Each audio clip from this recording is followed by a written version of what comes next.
തുടക്കത്തിലെ എല്ലാ പ്രതീക്ഷകളും തട്ടിക്കളഞ്ഞിട്ടാണ് മധ്യനിരയിലെ ലൂണ എന്ന വസന്തം നാട്ടിലേക്ക് മടങ്ങുന്നത്. അത് ഈ ടീമിനെ നെഞ്ചിലേറ്റിയവർക്ക് നീറുന്ന വേദന സമ്മാനിച്ച ഒരു കാര്യം തന്നെയായിരുന്നു. നിറഞ്ഞു നിൽക്കുന്ന ഗാലറിയിൽ അയാളുടെ നാമങ്ങൾ വീണ്ടും വീണ്ടും ഉയർന്നുകൊണ്ടിരുന്നു. തിരിച്ചു വരുമെങ്കിലും അതിന് ഈ സീസണിൽ ഉണ്ടാവുമോ എന്നുള്ളത് ഒരു ചോദ്യചിഹ്നമായി അവശേഷിച്ചു കൊണ്ടിരുന്നു. ഇവിടേക്കാണ് ഒരു പകരക്കാരനെ തേടിയുള്ള യാത്ര കേരള ബ്ലാസ്റ്റേഴ്സ് ആരംഭിക്കുന്നത്. റൂമറുകളെല്ലാം മാറി മാറി വന്നുകൊണ്ടിരുന്നു. പക്ഷേ അതിനെല്ലാം അപ്പുറം കരോളിസ് കിങ്കിസ് എന്ന സ്പോർട്ടിംഗ് ഡയറക്ടർ മറ്റൊരായുധത്തെ മഞ്ഞക്കുപ്പായത്തിലേക്ക് കൊണ്ടുവന്നു. ഒരു യൂറോപ്യൻ ക്യാപ്റ്റനാണ് അയാൾ. അങ്ങ് ലിത്വാനിയയിൽ നിന്നും ഇങ്ങ് ദൈവത്തിൻ്റെ നാടായ കേരളത്തിലേക്ക് വന്നു കയറിക്കുന്നു. This name is enough, Fedor Cernych.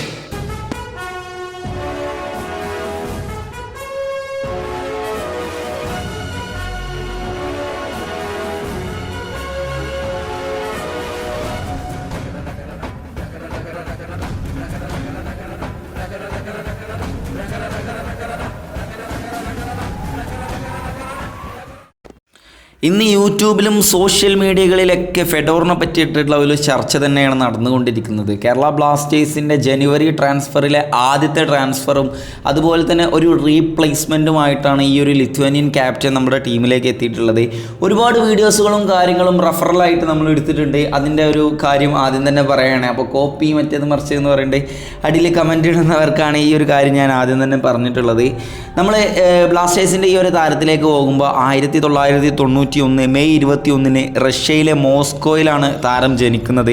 അവിടെ നിന്ന് തന്നെ ആയിരുന്നു തൻ്റെ ആദ്യത്തെ ഫുട്ബോൾ പാഠങ്ങൾ പഠിച്ചു തുടങ്ങുന്നത്. ഏകദേശം 2007 16-ാമത്തെ വയസ്സിൽ അവിടെ ഉണ്ടായിരുന്ന ഒരു സ്കൂളിൽ നിന്നും, ഫുട്ബോൾ സ്കൂളിൽ നിന്നുമാണ് തൻ്റെ യുവ കരിയർ ആരംഭിക്കുന്നത്.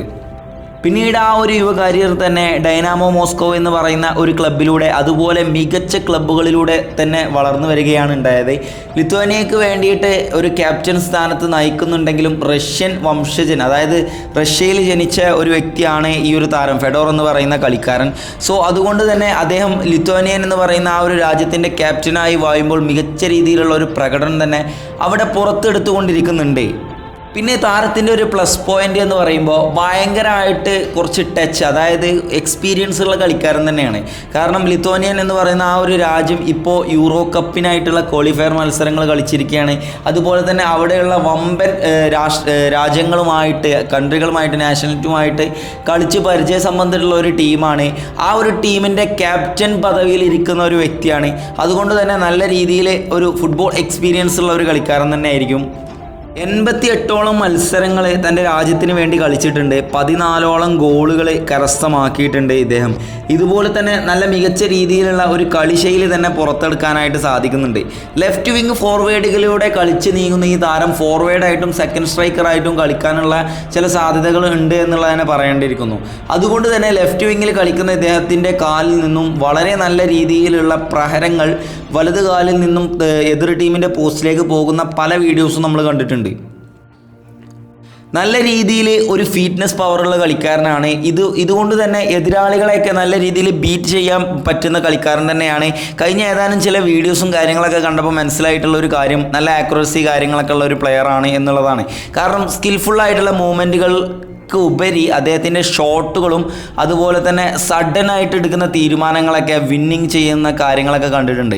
ഇനി ലൂണയുമായിട്ട് കമ്പയർ ചെയ്യുകയാണെന്നുണ്ടെങ്കിൽ ഒരിക്കലും ഒരു ലൂണയുടെ അത്ര എത്തൂല എന്ന് ഈ ഒരു അനലൈസിലൂടെ ഞാൻ പറയാൻ ആഗ്രഹിക്കുകയാണ്. കാരണം ലൂണ എന്ന് പറയുന്ന താരം ഒരു ഓൾ ആൻഡ് ഓളാണ്. അതായത് ഡിഫൻസീവ് മിഡ്ഫീൽഡിനും അതുപോലെ സ്ട്രൈക്കിംഗ് പൊസിഷനും ഡിഫൻഡേഴ്സിനും ഒക്കെ സപ്പോർട്ട് ചെയ്ത് കൊടുക്കുന്ന ഒരു കളിക്കാരൻ തന്നെയാണ് എഡ്രിയാൻ ലൂണ എന്ന് പറയുന്ന ആ ഒരു താരം.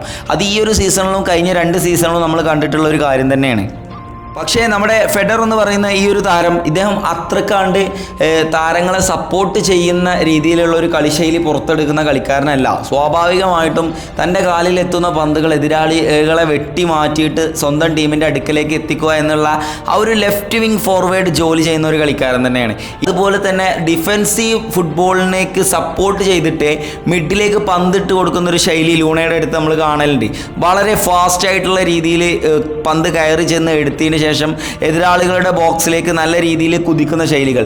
എന്നാൽ ഈ ഒരു താരത്തെ സംബന്ധിച്ചിടത്തോളം ഇദ്ദേഹം അടിച്ചിട്ടുള്ള ഗോളുകളും സ്കില്ലുകളും എല്ലാം സ്വന്തം പോസ്റ്റിൽ നിന്നും പോസ്റ്റിൻ്റെ കുറച്ച് വെളിയിൽ നിന്നൊക്കെയാണ്. അപ്പോൾ നമുക്ക് തീർച്ചയായിട്ടും ഉറപ്പ് വരുത്താൻ പറ്റുന്ന ഒരു കാര്യം എന്ന് പറയുന്നത് ലൂണയെ പോലെ ഒരു ഓൾ ഇൻ ഓൾ കളിക്കാൻ പറ്റുന്ന ഒരു താരമായിരിക്കില്ല. ഇനി ഞാൻ ഈ പറഞ്ഞ കാര്യങ്ങളിൽ എന്തെങ്കിലും തെറ്റോ കാര്യങ്ങളെന്നുണ്ടെങ്കിൽ നിങ്ങൾക്ക് ജസ്റ്റ് അടിയിലൊന്ന് കമൻറ്റ് ചെയ്യുക. അതുപോലെ തന്നെ ചാനൽ സബ്സ്ക്രൈബ് ചെയ്യുക, തൊട്ടടുത്ത് കാണുന്ന ബെല്ലൈക്കൺ കൂടി എനേബിൾ ചെയ്യുക.